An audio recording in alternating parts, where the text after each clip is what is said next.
Today's presentation is titled Introduction to the Person-Centered Health Neighborhood. And I want to take a moment before we really dig in to say a little bit about what this series is and to explain where it came from and to express my personal vision of what I hope you get out of it. What we're talking about is community-based work, the kinds of community entities that public health has partnered with in the past, faith-based organizations, community-focused nonprofits, community advocacy groups, schools, other governmental programs, etc. What has been missing from this earlier conceptualization of community-based work is a systems change component, which has been borrowed from recent shifts in focus from within the medical care delivery space. So it may be best to return to the full title of the module for a succinct summary of the difference between the old model and the one I'll be advocating for today, which is to say that subtitle, Reconceptualizing Communities as a Source of Health and Healthcare. The purpose of this first module, which will continue as a theme for the remainder of the series, is to not think of a community as the place we deliver our programs or the people who those programs are designed to help. Communities aren't destinations for health delivery, they're the sources of it.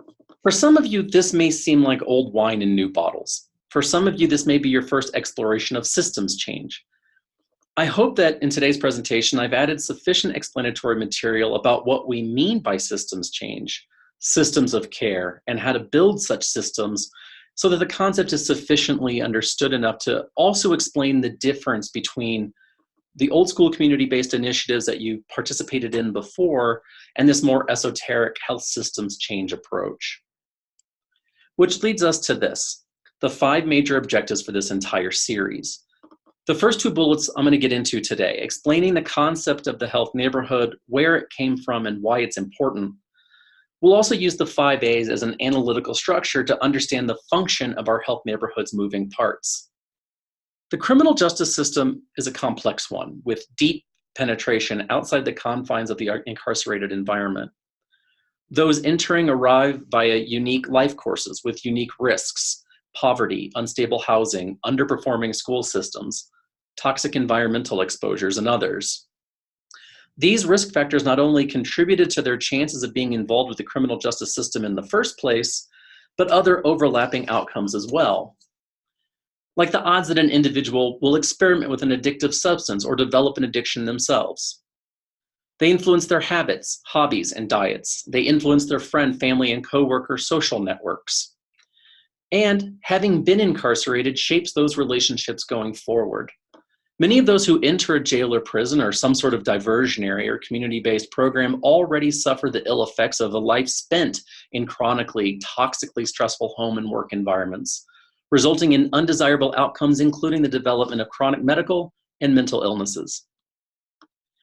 In order to best serve the individuals that come into the criminal justice system, the communities they come from and will return to reduce recidivism, to reduce the cost of inmate care, and to serve the broader community comprised of all of us, we can leverage the complexity and the penetration of the criminal justice system to narrow important health inequalities that persist among the most vulnerable of already targeted at-risk populations. We can do this by translating the criminal justice system's multiple points of contact into multiple points of care, and using some or all of these as linkages outward back into the communities that those individuals will eventually return to. In future modules, we'll hear from other BHWP subject matter experts who will help us understand how to reframe the goals of public health in terms that stakeholders from various fields and with various motivating interests can share. In today's module, I will lay out the case for why we need a more expansive notion of where health comes from. And I will define and defend the person-centered health neighborhood as, if not the most expansive concept we need, at least a good and important step in the right direction. I will review briefly what the 5 A's are, but only to discuss them in terms of objects within a system of care. I will also introduce a couple of case studies I think can add clarity and concreteness to an otherwise highly conceptual discussion.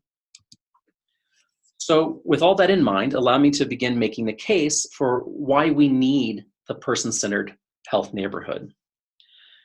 It is now a commonplace observation that the United States dedicates more money per person on healthcare than any other wealthy country, and For that effort, it is rewarded with middling health outcomes or worse. In fact, just over the past couple decades, certain indicators of overall health, like childbirth mortality, shows a nation that is not only being outpaced as other nations improve, but is performing worse than it had previously. That is, in an absolute sense, getting worse.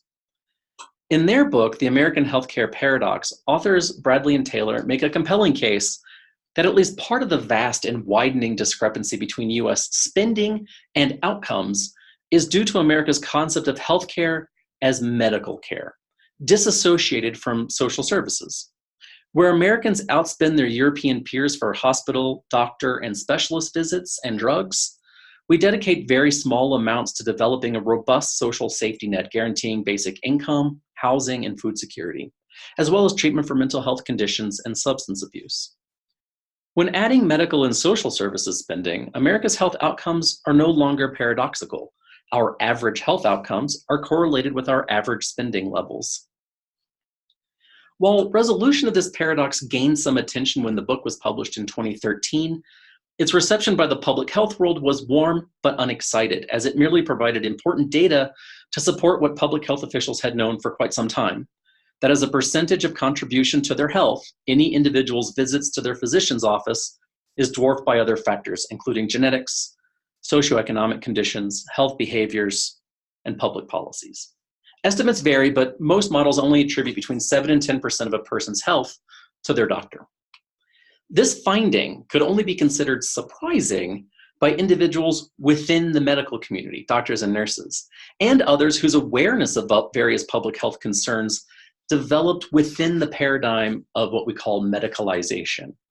In 21st century America, behavioral problems in schools, addictions, obesity, and a host of other issues are now primarily discussed in medical terms as epidemics. For example, the obesity epidemic, the suicide epidemic, the opioid epidemic.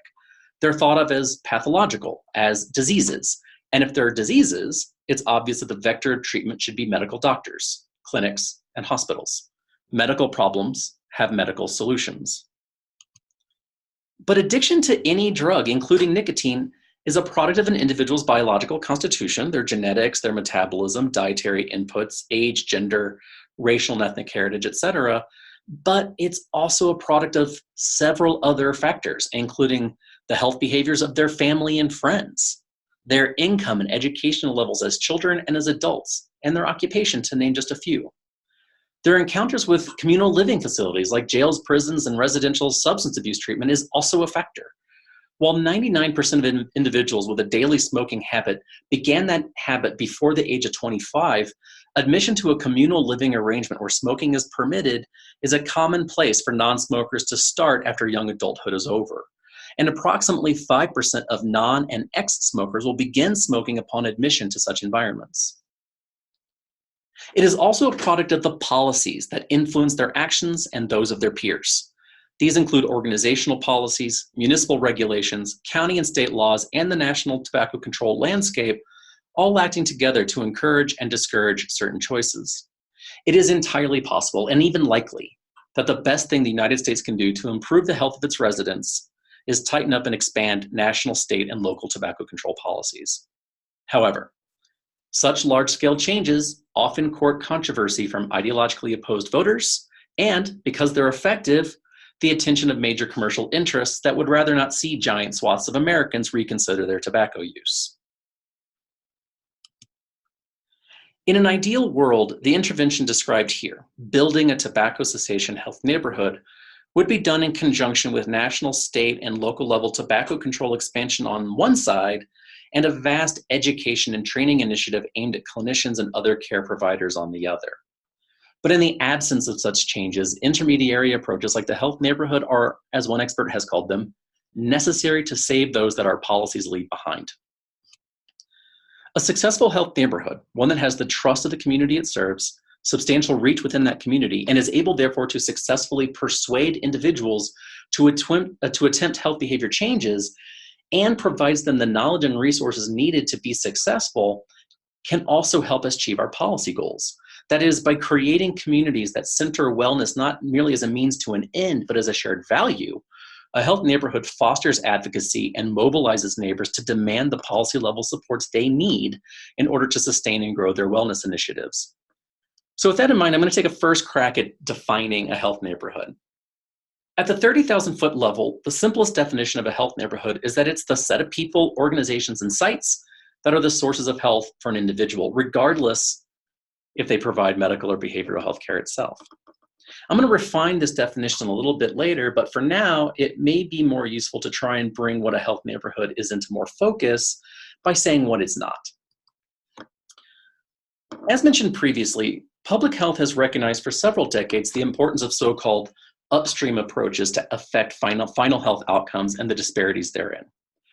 The academic pursuit to identify and measure the impact of these social determinants of health really picked up steam in the 90s, but their importance has been noted as far back as history records. Attempting to engage in communities has necessitated attempting to define what a community is. It would be impossible to rehash all the various definitions of what comprises a community, and such an exercise would ultimately prove to be an unproductive use of our time. But I do want to do some quick differentiation just to provide a little bit additional understanding of where we're going. Grouping things together on shared characteristics is a useful exercise that can form the foundation of useful interventions designed to improve health outcomes in those groups.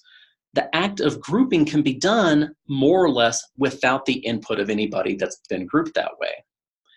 Unlike groups, communities require some level of self-identification.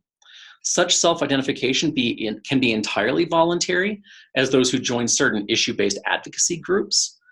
They feel a kinship with one another based on their shared ideology, and perhaps when these communities form around immutable characteristics like nationality or ethnicity, that kinship might involve the recognition of a shared religion, language, or historical trauma.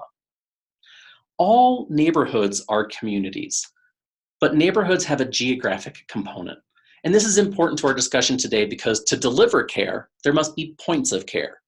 And points of care does more than imply, but actually requires that care exists in a specific location, and therefore can only really serve individuals within some radius of that physical location. It's also worth distinguishing the person-centered health neighborhood from the patient-centered medical home. The patient-centered medical home arose in the American healthcare delivery context from the following paradox. In order to best treat complex cases, the healthcare delivery system evolved from single medical generalists treating patients in small offices to an enormous network of generalists, specialists, technicians, and pharmacists working out of clinics and hospitals. Add to this already foreboding landscape the separate evolution of payer models, and add to that the independent network of therapists, counselors, substance abuse facilities, and psychologists that deliver mental health care. For many, the inability to receive adequate treatment for their complex conditions arose directly as a result of the unnavigability of the system that evolved to treat those complex conditions. So to quickly summarize all this, I'm arguing that the patient-centered medical home and then the patient-centered medical neighborhood both evolved as a response to the growing complexity of care, and that complexity comes from multiple directions. The medical care delivery system itself, which has grown in complexity as we develop ever more intense specializations, the complexity of our payer systems, and in the case of health behaviors, from the patients themselves. The successes of the patient-centered medical home argues that its strengths, continuity of care, and patient navigation are good ideas. However, the fact that our health outcomes are below what would be predicted given the amount we're spending indicates that we aren't focusing our dollars where they matter most. A broader understanding of the determinants of health suggests that improving health outcomes means moving our interventions more upstream. And this approach has been fairly standard in the public health arena generally, so why not in tobacco cessation as well? That argument can sound pretty complex, and maybe you don't agree with it. Some of you may be quibbling with the specific statistics that I've chosen. You might feel that I'm making untoward assumptions leading to leaps in logic. So I'm going to provide a second, more direct and simpler, and maybe even more convincing argument. We should take a health neighborhood-based approach because the tobacco companies already utilize a neighborhood-based approach. So I want to take a look at two common components of tobacco cessation needs assessments that may help govern how our health neighborhood work looks. And those two components are tobacco industry targeting of specific neighborhoods and the use of prevalence rates to identify service or outcomes gaps. In study after study, researchers find that in certain neighborhoods, tobacco companies increase point-of-sale marketing. They send more coupons to certain zip codes, they put up more billboards there, or bus stop advertising and other tactics. This increased promotional pressure affects attitudes, driving down, for example, the motivation to quit. The evidence that I've read in this area has me convinced that the relationship is causal and bidirectional. That is, the tobacco companies probably choose to place additional marketing in areas where prevalence rates indicate their customers already are, and the placement of marketing in these areas stabilizes and even grows prevalence rates. In other words, prevalence predicts where the marketing will be focused, and the focus of the marketing predicts where the prevalence will be highest. This is a pattern with the taint of ill intentions around it. For example, pictured here is a map of Philadelphia. And what are shown there in red and in the circles are clusters of tobacco retailers and advertisements surrounding SNAP stores and WIC clinics. Not only does this provide, in my opinion, a solid argument for engaging in health neighborhood work, it also provides a strategic map of both where to engage and how, in the senses that if you notice which areas have the retailer and advertising density, you know where to work. And by studying those marketing materials, we can develop a good sense of what attitudes and identities are being effectively activated. So with all that in mind, I want to introduce our first case study. This article presented here is one of at least two on the same project. In this study, the intervention sites were two Salvation Armies in Wisconsin. Employees were trained to give a tobacco intervention that consisted primarily of surveys. Among other things, respondents were asked to predict the effectiveness of 4 cessation methods: cold turkey quit attempt, nicotine replacement therapy and counseling, and hypnosis. Once they made their guesses, they were shown the correct answers. Respondents in the control group were not shown the correct answers. Both groups were also asked about their motivation, readiness, and confidence in quitting. Respondents in the intervention group did do better at predicting the success rates after being shown the correct answers, both shortly after the survey was given to them and also in a follow-up survey a month later. I should admit that I've had the pleasure of getting to speak with the author of this paper, and I think he does excellent work from both a community engagement perspective and also from a research perspective. He asks difficult questions of the cessation process, both difficult to discover questions, as well as questions whose answers might not be the ones we want to hear, and this was one of them. While the perception of effectiveness was better calibrated than it was before, the original prediction for the effectiveness of NRT was that it would be successful over 50% of the time. Perhaps unsurprisingly, after having that assumption corrected down to the actual rate of 25 to 30%, both the confidence and readiness to quit in the intervention group went down. So you might think it's weird that I'm sharing this as a case study. It sounds like this particular program may have made things slightly but measurably worse. But here's how I see it. For one thing, prior to this study, I don't know if we had a good idea of how effective low SES groups thought NRT was. Given how infrequently it is used relative to unaided quit attempts, it stands to reason that maybe folks had a prediction that it would be really, really low. The success would be really, really low. And had that been the case, calibrating the success of cold turkey down while calibrating the use of NRT up might have had a really good effect on confidence and readiness and willingness. Rather, both perceptions were way too high. And so calibrating both downward had the effect of dampening confidence and readiness to quit. Current iterations of this intervention now only lead respondents to understand the relative effectiveness of NRT. That is to say that NRT is about 5 times more effective than cold turkey. So that's 2 reasons I want to share this as a case study. The marvel of science is that we get proven wrong all the time, and we can't design our programs off of our assumptions of what we think a community knows or wants or is. We have to find out. And once we find out, as Dr. Christensen's team did here, we can design interventions that respond to those realities. The other reason I want to share this is because of the partner, the Salvation Army. In our business, we hear all the time from doctors that they find it difficult to engage patients in cessation because those patients almost never go to the doctor's office for cessation. So the doctor has a hard time sort of cramming cessation into the clinical encounter. Folks going to the Salvation Army are not going there for cessation advice. They're not going there for health advice at all. So it stands to reason that the staff would have problems performing this intervention, that the visitors would find it inappropriate, that the intervention wouldn't work, and that as a result of all those things, the reputation of the Salvation Army as a trusted entity in the community would suffer. None of this happened. In fact, the intervention improved the esteem that respondents held for the Salvation Army. So another standard piece of data collected as part of a needs assessment is the prevalence rate. A prevalence rate straddles the line between the concrete and the conceptual. It's a number, a single figure used to describe tobacco use behavior in a specific area and at a specific point in time. Different survey instruments derive these numbers with varying definitions and survey methods, but essentially what this number is easily understood. For example, the current prevalence rate of smoking among Arizona adults is about 14.4%, give or take some, depending on the survey you're looking at. And this means that among a representative sample of adult Arizonans, some number of them said yes to 2 questions: that they had, over the course of their lives, smoked at least 100 cigarettes, and 2, that they currently smoke on all or most days. That's the concrete side. But in order to derive a public health action from this number, we don't yet know enough. Is the prevalence rate high or low? Is it going up or down? If this number is low and getting lower, we might not elect to do anything new because whatever we're doing is working, maybe. If it's high or getting higher, then we might decide to do something new since what we're doing now isn't working.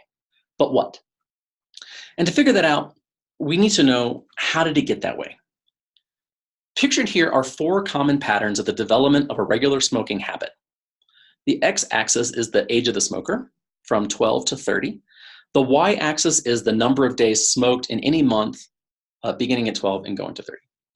Researchers found 4 groupings to describe average smoking trajectories, and those are the 4 colored lines that you're looking at. The survey begins at age 12 when average days smoked is 1 or 0 for all 4 groups. It doesn't capture actual initiation for all respondents since some had already started by that time. We're merely recognizing that initiation, obviously, is an important first step in the development of a habit, and there are lots of variables that contribute to when a person begins to use. There is a different, even if overlapping, set of risk factors that determine which of the 4 tracks a smoker may end up on. Some will develop their habits very quickly, smoking nearly every day of the month before they graduate high school. Others won't. If we cannot prevent initiation or depress use afterward, then the number of adolescent smokers who turn 18 will add to or dilute our adult prevalence rate. For some, biological, social, or psychological factors will depress use, leading toward an eventual quit. For others, internal and external factors will maintain their habit. This is all to say that simply knowing what your prevalence rate is, or even its general trend, isn't sufficient. Understanding the unique relationship our neighbors have with tobacco can help us design appropriate responses, which leads us to our next case study. Our second case study comes from Minnesota's Hmong American Partnership, a recipient of a multi-year grant. During their first year, they made a deep qualitative inquiry into not just the smoking rates of a community of Hmong, but also the larger cultural significance of tobacco within that community. I like this as a case study, even though at this stage, since it's just in its preliminary stages, I don't know if it will grow into something we might consider health neighborhood work.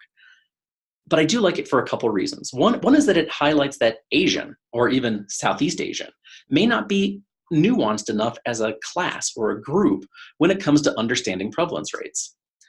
Many of you probably already know that as a broad racial ethnic category, quote unquote Asians have the lowest prevalence rate of about 9% nationally. When I train on this, I often ask the audience why they think this might be the case. And normally what I hear is something to do with either biology or culture, and certainly both of these things likely play a part. But according to the World Health Organization in 2015, the regional average, and that is the average prevalence in Asia for individuals over 15 was over 24%.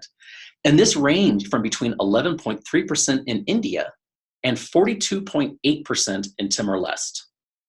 The range is even wider if we consider, as the US Census does, Asians and Pacific Islanders to be the same group.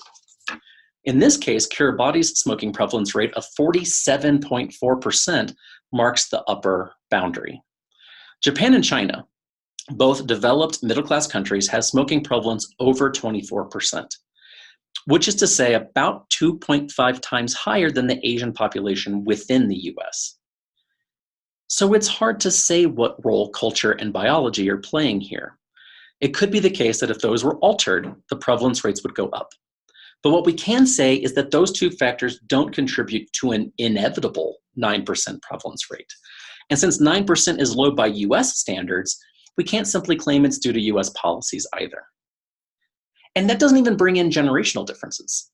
In nearby Wisconsin, researchers were able to determine that Hmong born in the US were 3 times more likely to be smokers than those who immigrated here, which is all to say that this low smoking rate present in Asians doesn't tell us what the prevalence rate is among the Hmong or why.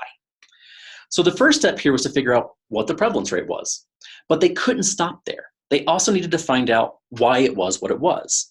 And among the interesting facts the program staff found was that cigarettes are a very popular wedding gift that, quote, touches on gender and masculinity and also touches on having a Hmong identity. So it isn't the case that program designers could simply educate the Hmong on the dangers of smoking. They also have to address these status and identity issues. So investigators also found that there are Hmong in Minnesota that don't give cigarettes as wedding gifts. Instead, they roll up dollar bills and present them in a way that resembles the way that cigarettes would have been presented. This not only provides a culturally appropriate way to change perceptions of tobacco in the community, but also led them to identify various important role modeling sites, weddings already mentioned, but also various other cultural moments like New Year's celebrations and sporting events. Not only do these represent places and times unique to the community of interest, but they represent potential partners in a future health neighborhood. Having, I hope, successfully argued for why we should be working in the health neighborhood and having provided 2 examples of what the start of this work may look like, I now want to move into the discussion of the mechanics of the health neighborhood. The problem with case studies is they tend to emphasize structures like weddings or food pantries over function. And what I hope to do is to encourage you to think of health neighborhoods as integrated sets of functions, and specifically, the functions can be thought of loosely in terms of the 5 A's, which is useful not only because the 5 A's encompass all the critical elements of a robust cessation support system, but because it is familiar to many people who are already working in this space. But before getting into that right away, and since I want to encourage you to think of health neighborhood programs as systems level interventions, I want to spend just a minute talking about what a system is. There are lots of texts out there about what systems are and what systems change means. Pictured here is a favorite of mine. This is, for those of you on phones, it's called Building Systems of Care, a primer. The author is Sheila Pires. I do not know if I'm pronouncing that last name properly. I like this book a lot because of its clarity and its comprehensiveness and the fact that you can find it online as a PDF.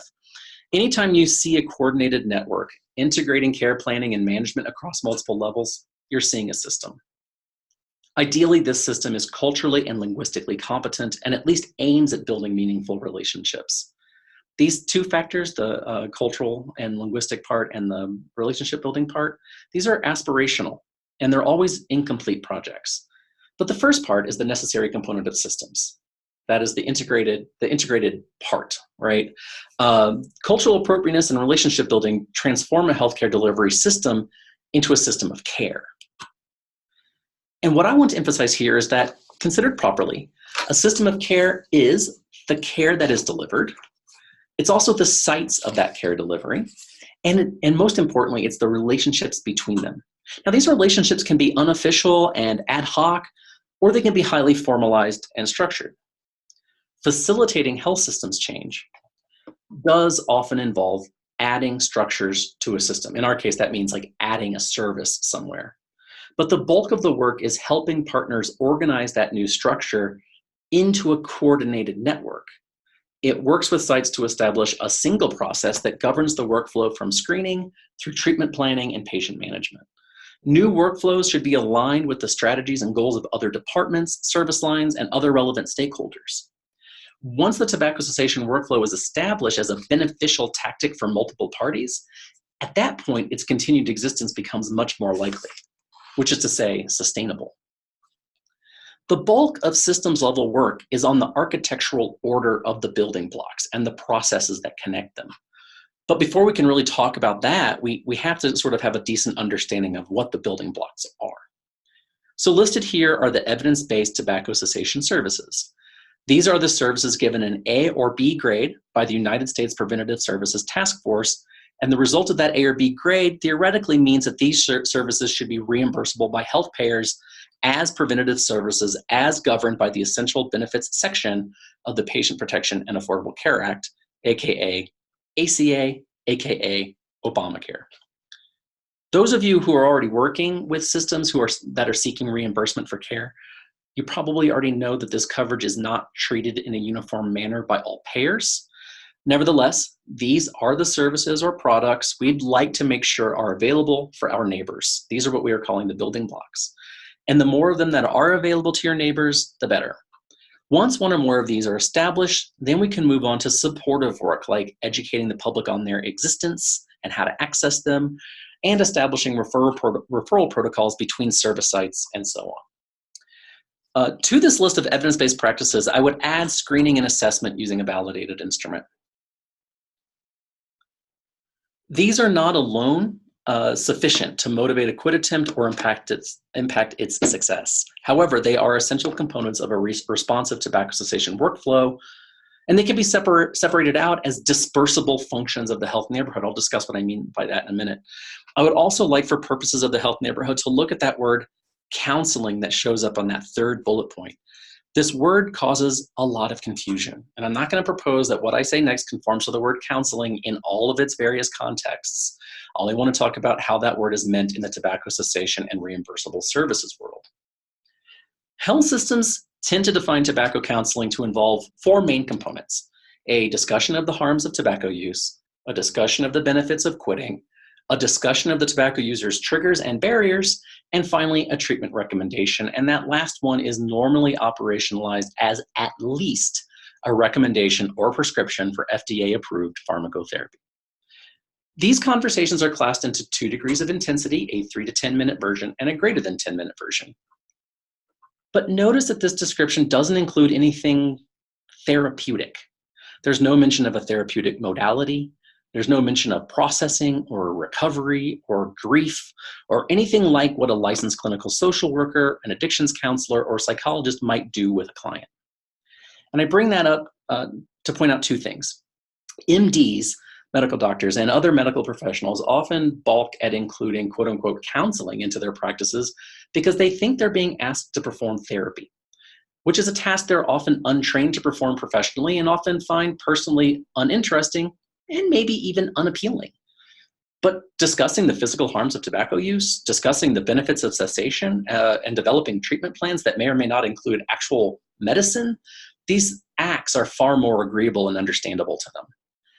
I also want to reiterate that the harms of using and the benefits of quitting, that's an educational function that can also be separated out and performed by anyone, from MDs to nurses, to respiratory therapists, dentists, all the way to lay health workers in community settings. In those settings, we might call it tobacco education, as I did on the previous slide, rather than counseling.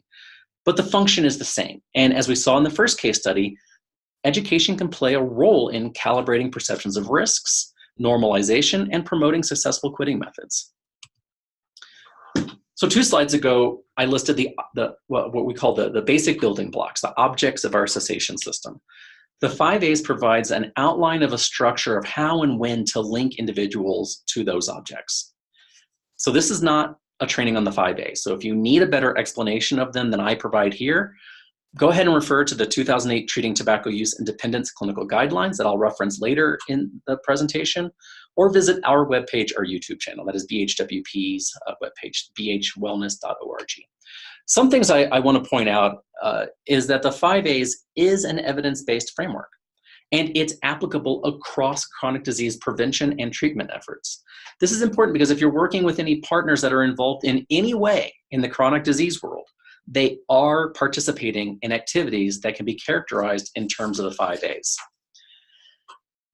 That is, there's nothing magical about the acronym. The functions described here are critical ones, and as such, any effective chronic disease-related effort is performing one or more of these services. Redefining their work, their chronic disease work, in 5 A's terms can help you to develop a crosswalk between what they're doing and what you would like them to do in the tobacco cessation space. So just a brief tangent. Many of you are probably used to hearing about the 5 A's and the 2 A's and an R. And if you aren't yet, you will be. Most medical settings have opted for the 2 A's and an R model.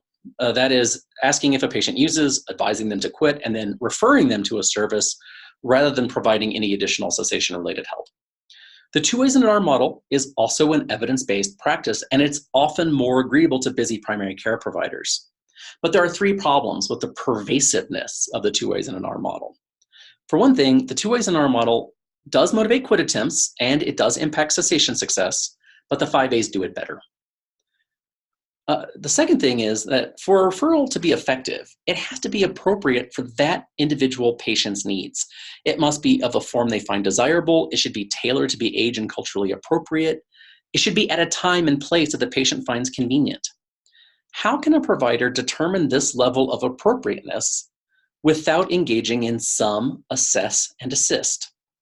Moreover, if the doctor is making non-tobacco related prescriptions, that means they have systems in place to assess medication levels of appropriateness and a method to send those prescriptions to pharmacies. That is also assess and assist.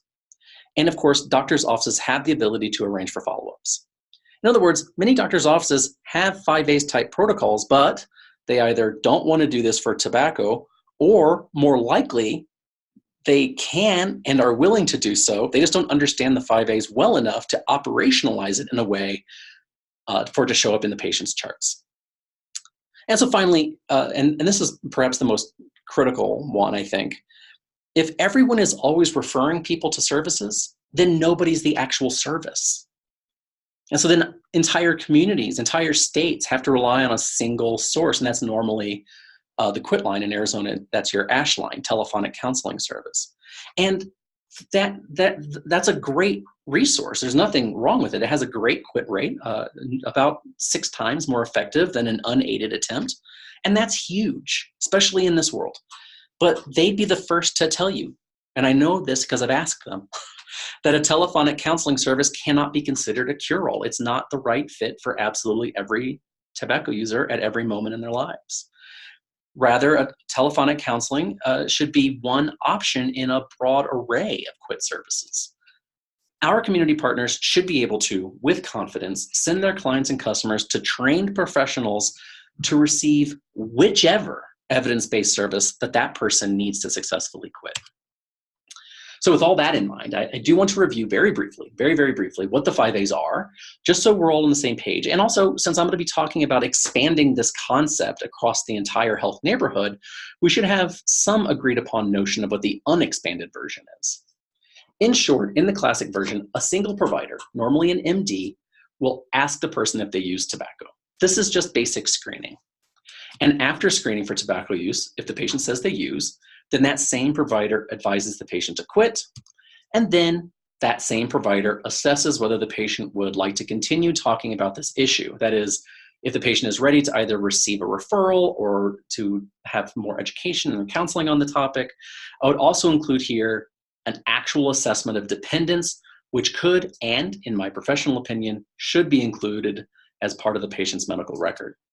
From there, this same provider engages in counseling, as it was described earlier, and finally, the doctor arranges for follow-up. So while in general, each of these tasks are actually quite low burden, MDs are often very busy, and moreover, outside the advice to quit, nothing in this workflow requires a doctor's level of education or technical skill. As such, we can scope these acts downward to the highest level practitioner necessary. And frankly, much of this work can be done by almost anybody in the clinic or in the community. So we use the framework pictured here to conceptualize the 5 A's across an entire workflow experience. I won't be going into any depth on this slide. I'm only using it as a way of showing that the 5 A's, if you think of it in terms of the functions it serves, are easily translatable from the single MD provider version already shown across an entire clinical encounter, with the front staff playing, in this version, the screening role, an MD performing that critical advice to quit piece, maybe a nurse practitioner or somebody else doing the assess service, and then maybe moving on to a peer navigator, for example, to do assist and arrange. So I've included this slide only so that it appears in your notes if you get the PDF version of this presentation later. These are my summaries of the function that each of the 5 A's plays and what you'll want to assess the presence or absence of as you play in your health neighborhoods. So now that we've explored the functions of the 5 A's and introduced how those functions can be dispersed across a workflow, I want to introduce the concept of dispersing the 5 A's across an entire neighborhood. So what follows in this final section of today's module is an adaptation of 2 main sources. The one pictured on this slide on the left has already been mentioned. That's the Clinical Best Practices Guide, commonly referred to by its official citation, Fiore et al. 2008. If you have not yet scanned this document, I highly encourage you to do so. The one on the right is the document most in line with the way that state health departments have organized their tobacco work. It outlines all the evidence-based strategies that states, counties, and cities can engage in to control tobacco use. This is another fundamental text in the tobacco cessation world that I highly encourage you engaging with if you have not already. In the 2 versions of the 5 A's already presented, we were talking about helping individual clinics add or improve their provision of the 5 A's defined services. A slightly more complicated but common variation are the continuity of care issues involved when one clinic makes a referral to another site. In our world, this often takes the shape of a PCP referring a tobacco-using patient to the ASH line. In an ideal world, the physician has made this referral with the patient's agreement and has also done a minimum amount of expectation setting regarding when the patient will be contacted. The provider will also have to establish a relationship with the referral site in order to set up a persistent feedback loop so that the provider is empowered with information necessary to make adjustments to the treatment plan given the patient's level and quality of interaction with that referral service. But what is possible between clinics is also possible between non-medical sites. We've already seen this between traditional medical sites and medical adjacent sites like pharmacists and dentists' offices. We also know that getting non-medical sites to refer to the ASH line is possible. Once we know what our goal is, to direct neighbors to train providers of cessation services, or when possible, to provide those services themselves, the range of potential partners becomes quite large. An incomplete list would include other government agencies and departments, including criminal justice, schools, and also other social service operations like libraries and homeless shelters and multi-unit housing. We can also include faith-based partners. And we can include retail sites like grocery stores, chambers of commerce, banks, all of which are places that serve customers and also employ staff, which is to say that one aspect of health neighborhood work is helping community partners extend or expand tobacco cessation resources to their staffs as well as their clientele in what we would call a parallel process. Finally, each of these partners creates a neighborhood map that is unique to each neighbor or class of neighbors. So as our goal is to treat people, not maps, as we develop a neighborhood-wide strategy, we want to design our target intervention sites around the neighbors and not strictly around the geography of the areas that we designate. I understand that a lot of what I've had to say today may seem too theoretical, too conceptual, and I guess that at least a few of you are wondering what it all means. So what I would like to do is try to be a little bit more specific in order to summarize what I've said today and to make this relevant to the criminal justice focused community of practice. And for those of you who are on phones who do not actually see the slides, do get the PDF later. There's a slide on the screen right now, and the next one, I'm not reading these at all, but they are sort of useful bulleted lists of activities and outcomes for the health neighborhood. So what I want to do is going to be a little bit more concrete, But bear in mind that even as I provide this final, more concrete example, there's a lot of variation that remains. The shape of a health neighborhood and the course one takes in building it is determined by many factors, including, but not limited to, the existing resources in that geographic space, the level of need and the reasons those needs exist in the first place. It also depends on your and your agency's relationships within that community and your willingness and capacity to follow their lead. I would encourage you to think as large and as comprehensively as you can to start, and then scale your ambitions down to your own capacity and your partner's willingness. So, to be more concrete and to get us started in this model building exercise, reconsider the strategic intercept model. I showed this slide at the very beginning. As mentioned near the beginning of the presentation, the criminal justice system is complex and it engages with individuals at multiple points, many of which are potential places where public health or community partners can engage individuals about their tobacco use. You could consider building, with the cooperation of the criminal justice health system and your community partners, a tobacco cessation program that engages with individuals at the moment they're referred to jail. It stays with them maybe throughout their entire court involvement. It continues to engage with them via the jail health system during their incarceration, and then connects them to resources at the point of entry. And maybe even mandates involvement with a community behavioral health partner during any probationary or parole period. In the following example, I have opted to focus only on the reentry point of contact. So this theoretical program began with a 3-month information gathering campaign.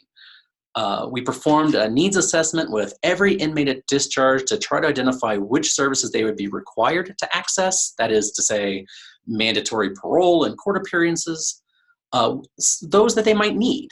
For example, reinstatement or re-enrollment in access, your state Medicaid office access, connection to SNAP, and which services they might just want, like therapy to treat depression or job training.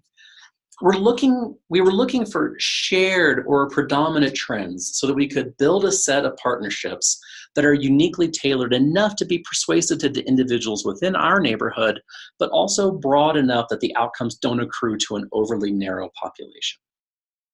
During this period, we also identified a key community partner. In this case, a community-based health organization, CBHO. Our program consisted of 4 main components: ongoing, regularly scheduled training of discharged staff and the contractually required criminal justice system contacts at each relevant managed care organization. These trainings, in turn, consisted of 4 parts: education on the burden of tobacco on our incarcerated individuals, and the role of cessation in terms of reduction of costs and recidivism. It also included the education on the availability of specific resources in the communities, including the ASH line. And it also updated them on data pulled from the program itself: how many inmates had been discharged, how many of those discharged were tobacco users, how many of those tobacco users expressed a desire to remain abstinent, and how many of them actually connected to resources once they had gone back into their communities. It also included a second component of reentry navigation. And the key component of reentry navigation consisted of a basic needs assessment, including an assessment of the desire to remain abstinent from tobacco or other substances after reentry, but also housing, healthcare, job training, and other needs. The third component was a low-intensity relationship with many community partners. This would include something really low-key, like hanging posters or providing ASHline brochures at the SNAP office, or making sure that informational one-sheets were available at popular job training sites and nearby churches. And finally, and perhaps most critically, a formalized partnership with one or more community behavioral health organizations. Well, this formalized partnership can take many forms. In the case theorized here, there was substantial give and take. Public health paid to have staff trained on the basics of cessation interventions, and they also paid to have key staff trained in tobacco cessation group curriculum.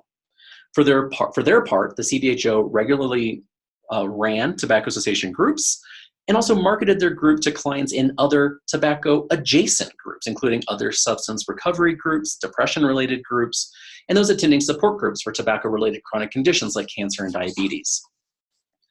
The public health agent marketed the tobacco cessation group to related entities in the community and with other agency divisions like chronic disease prevention and cancer control. The community behavioral health organization also sent a staff member out to the jail once a month to address all the inmates that were within 30 days of their scheduled release date. At these meetings, those interested were introduced to the potential service suite available at the CBHO and at its satellite sites, and were provided an opportunity to enroll or pre-enroll based on their access status. In this way, once an individual is discharged, they have a pre-existing relationship to a trustworthy resource in their community in the form of the CBHO and the staff there, including case managers, therapists, groups, navigators, and peer support. But they are also having their cessation attempts supported via immediate and direct relief in the form of SNAP, WIC, recovery support, job training, housing, or rent assistance. The CBHO can refer clients to other entities like nearby hospitals, clinics, and substance abuse organizations to provide any service they themselves don't provide. And when the patient or client avails themselves of any service outside the CBHO, they were seeing the posters and educational materials and the advertisements for services, sending them back to the CBHO, to the hospital. So always having their needs reinforced, or their desire reinforced. So that's it for me. Before closing and moving on to questions, I'll say that a recording of this webinar will be made available. It'll be available on our site. A PDF of this slide deck will also be available at this. And at this time, I guess I'll open it up for you guys. So again, you can use your chat function to just send us all or individually chat questions. You can use the Q&A icon to sort of type in a question that shows up in a different window for us, although I don't know that you'll see any difference. Or if you raise your hand, we can unmute your line and you can just ask your questions directly.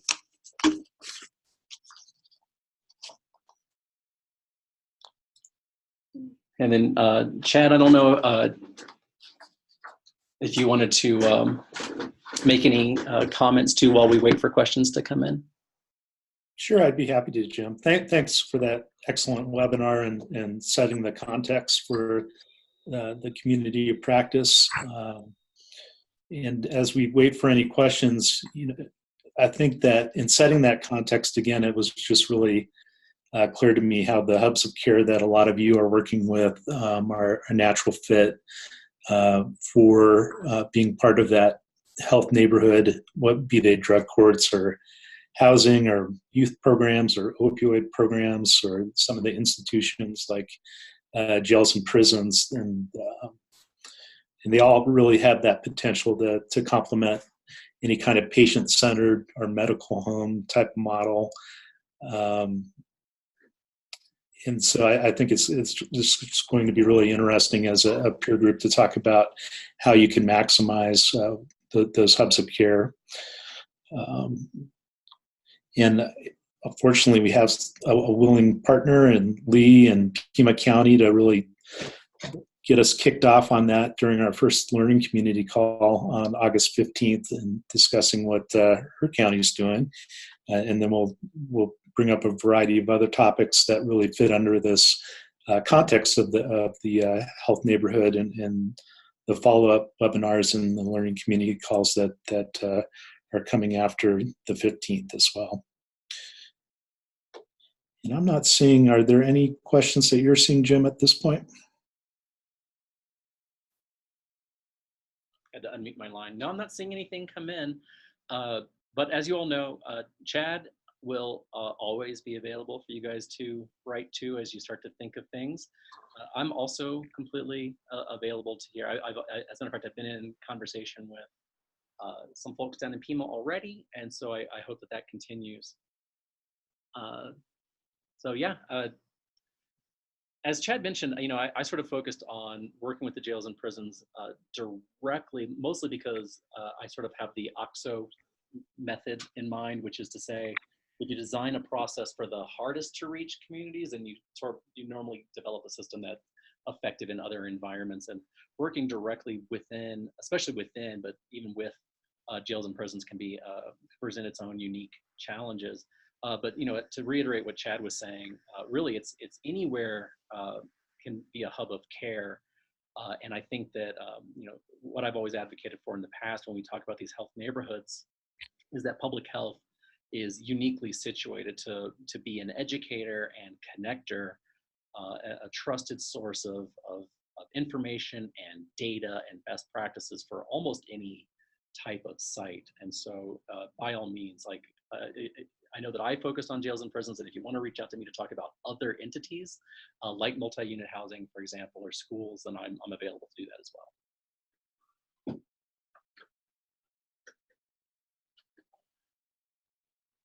Okay, well, Martha, thank you for your comment. And for all the rest of you, again, reach out anytime. Visit our website. We have a lot of, I'm sure Chad's already mentioned it to all of you, but we have a lot of resources there to get everybody started or to refine what they already know so they can design the most effective programs. But I'm going to go ahead and oh, hold on. We have a question just popped up on my screen here. Joanne asks, do you find that if the first A ask could be addressed during an intake form or application process, would red flag clinicians begin the process of addressing tobacco cessation and also be less intimidating for the client? I consider screening for tobacco use, and Chad, you might have a slightly different answer here, but asking a tobacco screening question should be considered a vital. And in a lot of medical systems, it's already done at the same time as you're getting your blood pressure and your temperature and your weight done, right? I wouldn't worry too much about red flagging. And as a matter of fact, the medical industry has gone a little bit further even. And if I'm not answering your question directly, please let me know. But the medical community is already starting to advocate for a more aggressive use of the 5As, where they do the ask, advise, and assess piece, which is to say they actually will go into a nicotine dependence assessment before they ask permission to go any further. So, when we think about a motivational interviewing approach, we normally think of getting permission first. But tobacco use and tobacco exposure is so important. It's such a critical component of the development of arteriosclerosis and heart disease and heart attacks, lung cancer, all these things that I think the clinician of any stripe is doing their patients or clients a disservice by not at least asking that question initially. And then if that person says yes, they use, or yes, they're exposed, in the case of somebody who might be exposed secondhand at work, for example, or in the home, I would say that, you can't force a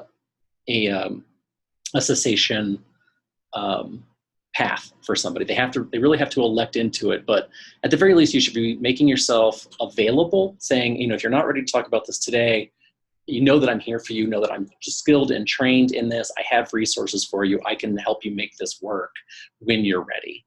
And I hope that answers what you're asking. And if not, please send in a clarification.